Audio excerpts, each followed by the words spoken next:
J'ai frôlé la prison en essayant d'organiser mon dernier concert éducatif. Bonjour à tous et bienvenue dans cette nouvelle vidéo. Ça fait tellement longtemps et je suis tellement ravi de pouvoir vous retrouver ici sur cette chaîne. Ça m'avait manqué tout ça, de vous partager des vidéos, partager de la valeur, tout ça, ça m'avait réellement manqué. Dans cette quête, vous le savez, j'étais en tournée. On a commencé d'abord en janvier par la conférence Déclic à Paris qui fut un grand succès. On a réuni plus de 300 personnes dans une salle pour vivre un événement de transformation autour du développement personnel, de l'entrepreneuriat et du digital. Ensuite, on a continué ça de ville en ville, de pays en pays. On est passé par Dortmund, on est passé par Cologne. Moi, j'étais allé personnellement pour me former à Cologne. On est passé par Rabat en faisant une très belle conférence. On est passé par Lubumbashi. C'était l'une des plus belles expériences au Congo en tout cas. On a fait Lubumbashi et Kinshasa. J'ai encore pas mal de cadeaux venant de là-bas. Même ma coupe, elle vient de là-bas également. Et on a fini par le grand concert éducatif en Guinée.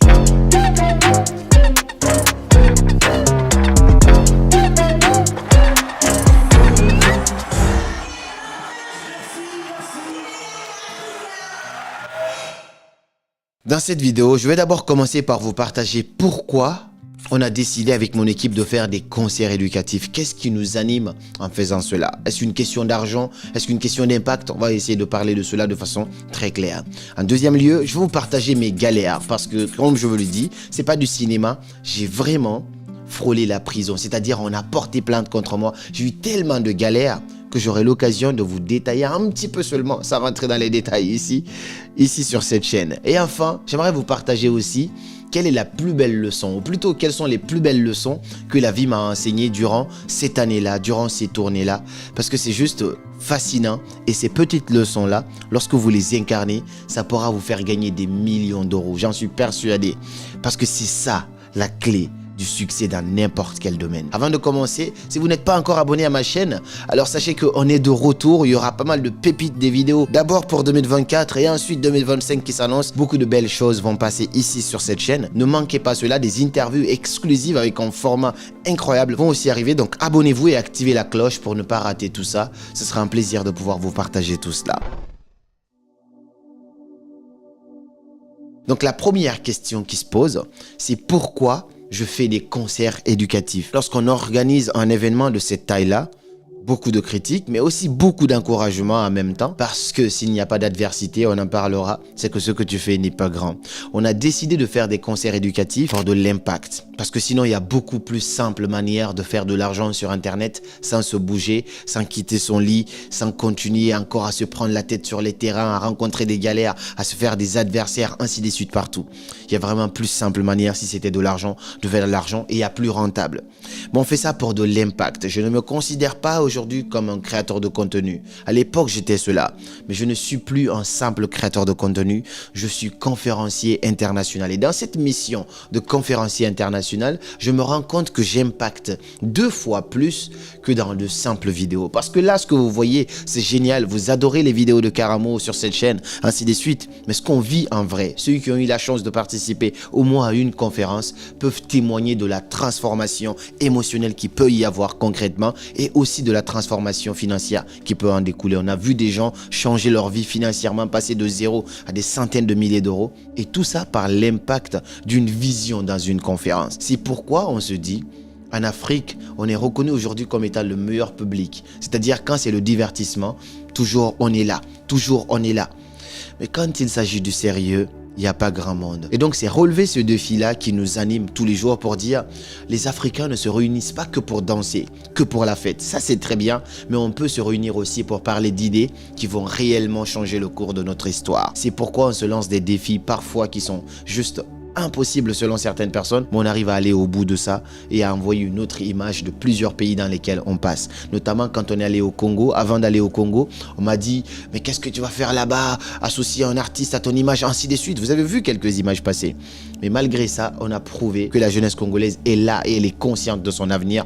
On a réuni des centaines et des centaines de personnes dans une salle pour parler de développement personnel, d'entrepreneuriat et de marketing digital. C'est juste fascinant. Voir cela, ça réveille en moi quelque chose et ça donne du sens à ma vie. C'est pour ça qu'on organise des concerts éducatifs. Parce que l'ennemi adore quand on se réunit pour faire des pranks, quand on se réunit pour faire la fête, quand on s'abrutit. L'ennemi adore ça. Mais l'ennemi n'aime pas le type de concert éducatif qu'on fait parce que ça nous informe. Et quand on est informé, on est formé et on est beaucoup plus attentif à certaines bêtises. On ne laissera plus jamais passer cela. Donc ce que l'on fait, forcément, ça ne plaît pas à tout le monde. Voici la raison pour laquelle on organise des concerts éducatifs pour d'abord prouver au monde entier que oui, les Africains, en tout cas nous les Noirs aussi, on peut se réunir pour du sérieux, mais au-delà de ça aussi, pour partager une vision. Parce que pour changer un pays aujourd'hui, pour changer un continent, il ne s'agit pas de faire des routes. Il s'agit plutôt de changer les humains qui composent ce continent ou ce pays. Lorsque l'être humain a changé, forcément le pays changera ou le continent changera. Voici notre mission. Alors, quelles sont les galères? C'est pas facile d'organiser des conférences. Comme je vous dis, c'est beaucoup plus simple de faire une formation en ligne, un webinaire, quelque chose comme ça, et gagner beaucoup plus d'argent que d'organiser une conférence et mettre des places à 10 euros, 20 euros, pas grand chose. On fait pas ça pour de l'argent. Mais quand on est dans cette quête-là, c'est pas évident. Quand il s'agit de danser, de faire de la fête, vous recevez énormément de soutien. Mais quand il s'agit de choses sérieuses, les marques ne vous font pas confiance, les États ne vous font pas confiance, on ne vous accorde même pas le poids qu'il faut. Donc tout se fait sur fonds propres, c'est pas évident. Tu vas dans des pays, on a fait ça à Lubumbashi, 0 sponsor. Kinshasa, 0 sponsor. Ensuite, la Guinée, on a dit on va changer un peu la donne parce que c'est quand même énorme, 2000 personnes. On a cherché 2-3 sponsors par-ci par-là qui nous ont un petit peu épaulé là-dedans. Mais dans cette organisation-là, c'est pas simple. On s'attendait à une sorte de facilité de la part de X, Y, mais non. Et au-delà du fait que tu n'as pas de facilité, tu as aussi l'adversité. C'est-à-dire au début, quand c'était petit, quand on disait concert éducatif, personne ne se réveillait. Parce que c'était un petit truc comme ça qu'ils entendaient, oh, c'est aussi une petite conférence. Mais quand les gens ont vu l'ampleur et que tout le pays commençait vraiment à savoir qu'il se passait un truc avec l'effet marketing, c'est pourquoi c'est hyper important de connaître le marketing, de maîtriser cet art-là. Et bah forcément, on a commencé à avoir des adversaires, des critiques par-ci, des critiques par-là. Ouais, ils viennent pour s'enrichir. Ouais, qu'est-ce qu'ils vont nous apporter? La meilleure éducation, c'est tes parents. On a reçu tout ça. Mais c'est pas seulement ça, ça c'est rien. Ça c'est normal, ça va avec la foulée. J'ai eu des gens qui ont porté carrément plainte contre moi pour dire que ce que je fais, ça les appartient. Que le mot concert éducatif, ça les appartient. J'ai reçu carrément cela. Et c'est pas seulement une simple discussion, c'est juste qu'à aller porter plainte contre moi. J'ai cédé, j'ai vu ma raison, j'ai vu l'arnaque qu'il y avait derrière, on m'a soutiré de l'argent. J'ai cédé pour juste laisser cette conférence se tenir, ne pas mettre mon ego devant. Parce que si je mets mon ego devant, ça allait devenir quelque chose de beaucoup plus grand encore. Vous allez en entendre parler et ça va humilier certaines personnes. Donc je ne voulais pas aller dans cette quête-là, on a cédé. Parce que la veille, c'est-à-dire 2 jours avant mon événement, au lieu de m'organiser, de tenir en fait des réunions, de faire notre conférence de presse ou d'aller chercher mes invités, j'étais plutôt toute la journée en train de résoudre des problèmes.